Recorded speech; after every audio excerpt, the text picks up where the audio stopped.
Reports suggest the Houthis are using the US-Iran ceasefire to strengthen their military capabilities. Even as the guns fall silent, the Houthis are reportedly working to make their missiles more powerful and accurate. Israeli officials are closely watching as the Iran-backed group expands its missile capabilities in Yemen. The threat from the Red Sea is far from over as the Houthis continue to enhance their strike capabilities. The Houthis are reportedly upgrading their missile arsenal while the US-Iran ceasefire remains in effect. According to the Jerusalem Post, the group is testing missiles to improve both their range and accuracy. The reported missile tests are part of a broader effort to strengthen the Houthis' long-range strike capability. Intelligence sources believe the current lull has given the Iran-backed group time to focus on military development.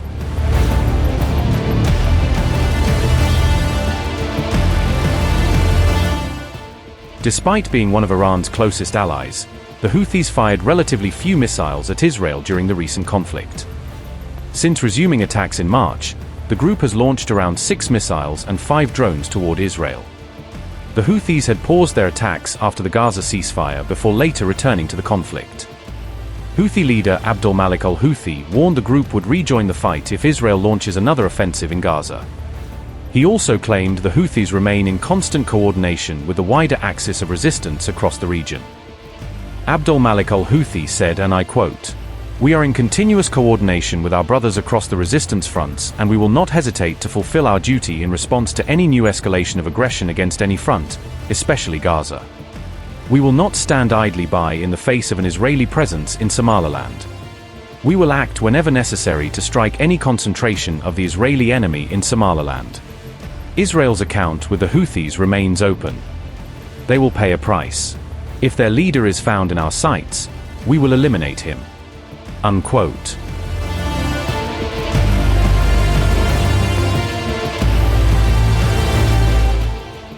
Abdul-Malik accused Israel of seeking a strategic foothold around the Red Sea, Bab al-Mandab, and the Gulf of Aden. He warned that the Houthis would not tolerate any Israeli presence in Somaliland. The remark suggests the group is expanding its focus beyond Gaza to the wider maritime region.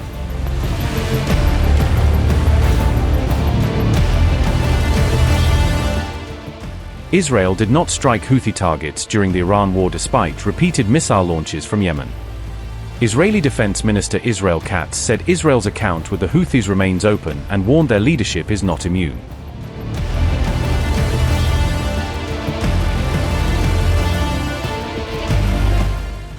Amid lingering Iran war tensions, Trump's key Arab ally appears to be gearing up for a direct showdown with Mojtaba's most powerful proxy in Yemen. Houthi-aligned forces have announced a new phase of preparations, openly signaling that they expect the confrontation with rival factions to escalate. Yemen's parliament has backed Abdul-Malik al-Houthi's call to expel Saudi-backed forces, giving political cover to a harder military line on the ground. Houthi-linked popular mobilization forces claim that hundreds of thousands of fighters are ready for the next phase, raising the stakes on every front line. Sources cited by regional media suggest these forces may now number close to 1 million fighters, a staggering figure for a country already on its knees. Armed displays have been staged across several Yemeni provinces, with convoys and parades used to show that the new mobilization is more than just rhetoric. Tribal alerts were declared in Amran, Al-Jawf, Haja, Damar and Sana'a, pulling powerful local networks into what looks like a widening war footing. Taken together, these developments signal that Yemen may be preparing for a major new military confrontation, with both political and tribal backing in place.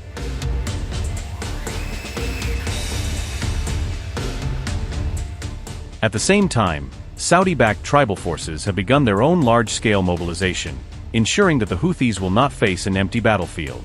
Video from local outlets shows the Hadramaut Tribal Alliance gathering near Ar Ryan Airport, a visible sign of pro-Saudi strength in Yemen's east. The exact purpose of this deployment has not been independently verified, adding uncertainty over whether it is a show of force or preparation for real combat. In Al-Jawf, tribal leader Sheikh Hamad al-Hazmi has announced a major mobilization of his followers, further thickening the patchwork of armed actors. This move follows his detention by Houthi authorities in a property dispute, turning a local grievance into a flashpoint with national implications. Reports indicate that both Houthi and Saudi-backed sides are now preparing for possible hostilities across multiple front lines, with positions being reinforced. Recent clashes in Ad-Dali have only fueled fears that Yemen is sliding back into full-scale civil war, with local skirmishes threatening to ignite a much wider fire.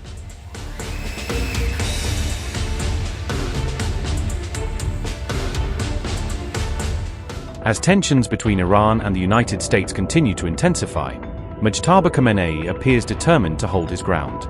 Iran has reportedly safeguarded a substantial missile arsenal that the United States was ultimately unable to neutralize or seize.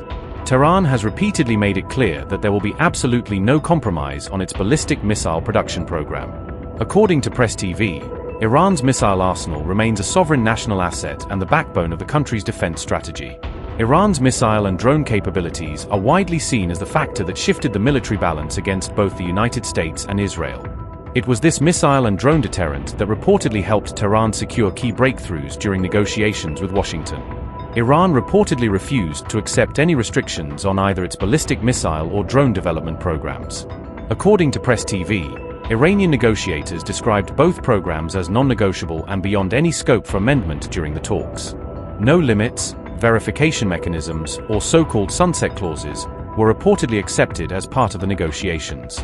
Iranian negotiators also refused to let the country's missiles and drones become bargaining chips in discussions with the United States. On June 23, President Masoud Pezeshkian reiterated in Islamabad that Iran's missile program remains completely off-limits. Pakistan Prime Minister Shehbaz Sharif also surprised Washington by publicly highlighting what the Iran-U.S. Memorandum of Understanding does not cover. Earlier, Donald Trump himself acknowledged that Tehran had retained its existing ballistic missile stockpile. The U.S. president further stated that Iran could continue maintaining its missile arsenal as a legitimate means of self-defense.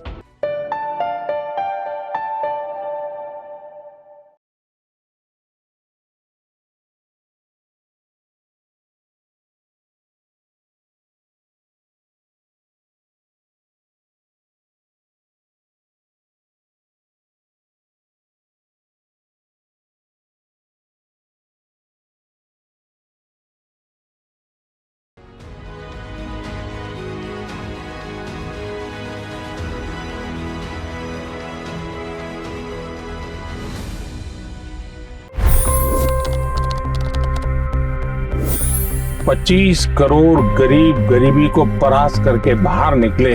For the good of our nation, let's work together and let's truly make America great again. The fastest news breaks. Requested PM saying that look, you will have to speak to Putin and to Zelensky. The biggest news makers. The relationship with India is probably the most important bilateral relationship the U.S. will have for the rest of this century. The capital delivered quite an election result today. Expert analysis. The million-dollar question today is how to stop this dance of death. Ground reports. I'm standing at the crossroad of the Kumbh Mela. Behind me are more than 100 entry ghats. Long-form interviews. Exclusionary politics is reflected in Manipur case as well. You don't bother because this is a small state. Deep dive into burning issues. It's often said DRC could be the richest country in the whole world. It's because of what sits underneath. Why exactly did the US topple the Sheikh Hasina government? HD videos. We don't just break news, we break it down.